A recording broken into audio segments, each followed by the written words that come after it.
Top of the morning to you. Just woke up, got my cup of coffee. So, you'll always have those that will shut the door louder than they have to. And then you'll always have people like yourself that try to shut it as gently as possible, not to disturb your roommates.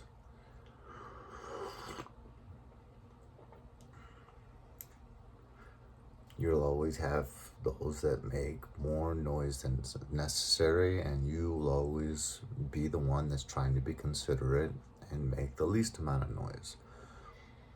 But the hard part lies in trying to figure out how they feel so justified.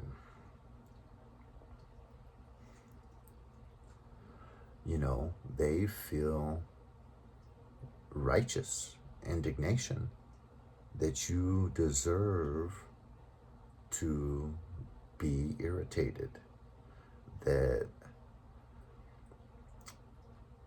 their job is to get under your skin.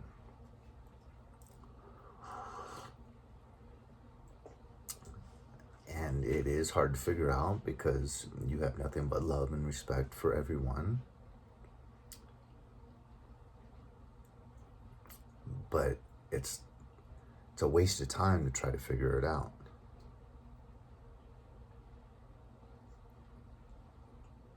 An absolute waste of time. Because nothing you do with these types of individuals that feel compelled to act in that manner, there's nothing you're going to ever be able to do to change that. And so all you do is you keep closing doors gently. You continue to follow the respectful hours of when you can be making noise. But they'll push things. So even though noise is supposed to stop at 9, they'll cook dinner till 10. And if nothing takes place, if no one complains, they'll start to push it to 11. No one complains, nothing happens, they'll push it to 12.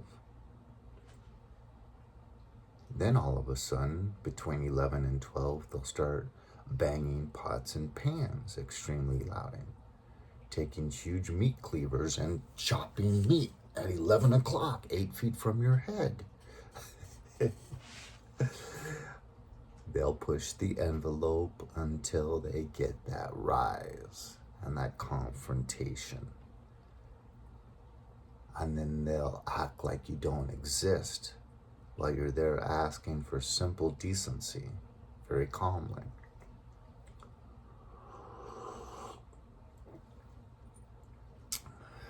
That's just part of the fallen world we live in. And I know the vast majority of you out there don't have to live with roommates. But if you did, if you were a chosen one, imagine the hell I live in. But it is so good. It is good because iron sharpens iron, right? Going through fire. What is it called? The stuff that rises to the top when they put metal, silver in a crucible. Something like Ross, I think it's called. Yeah, I think that's it.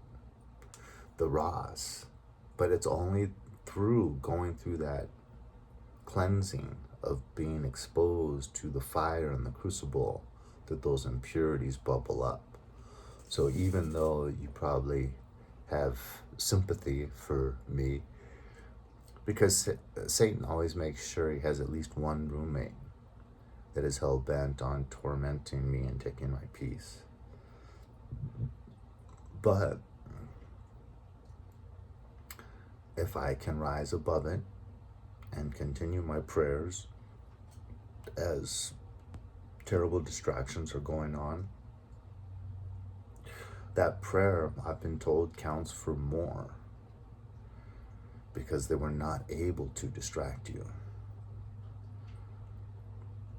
I can't tell you how many times I've been worshiping the Holy Eucharist in the adoration room, and Satan has sent a demonically influenced person to take my peace. This is supposed to be the quietest area, and just terrible rackets being made.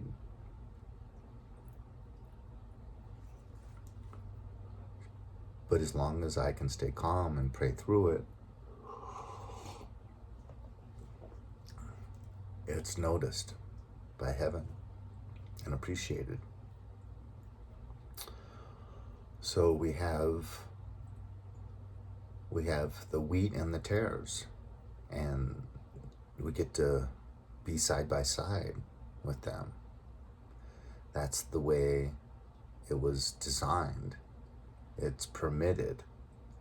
And so who are we to say, I can't bear having to be next to these tares? Well, you're going against God's divine will in saying that. Instead, let's embrace it and realize that we are so blessed that God can use us to try to cause some of these tares to self-reflect and have time to repent, consider their ways, and let God's grace and goodness and His graciousness be present in you so that He might be able to save souls through you.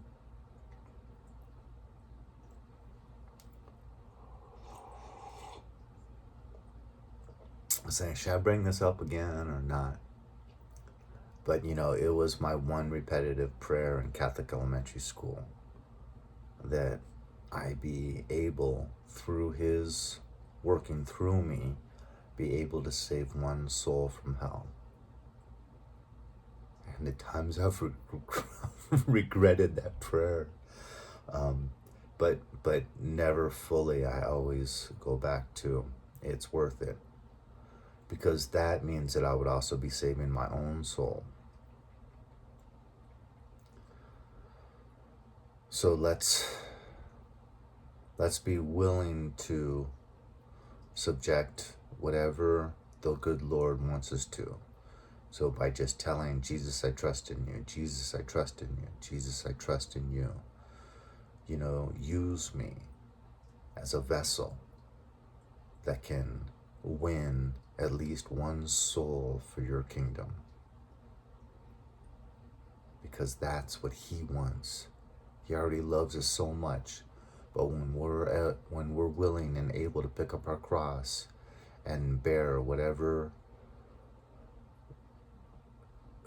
difficulties and hardships, trials and tribulations, so that we can actually save a soul, He will love us even more. And He will use us.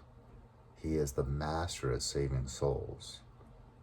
And then you'll have that friend in heaven forever, just being so thankful for you and your time here on earth. Because without you, it'll be shared with Him that he would have gone to hell. He or she would have gone to hell if it wasn't for your presence in that same time span that they were present down here. So that's my message. God bless. Leave a like or a comment.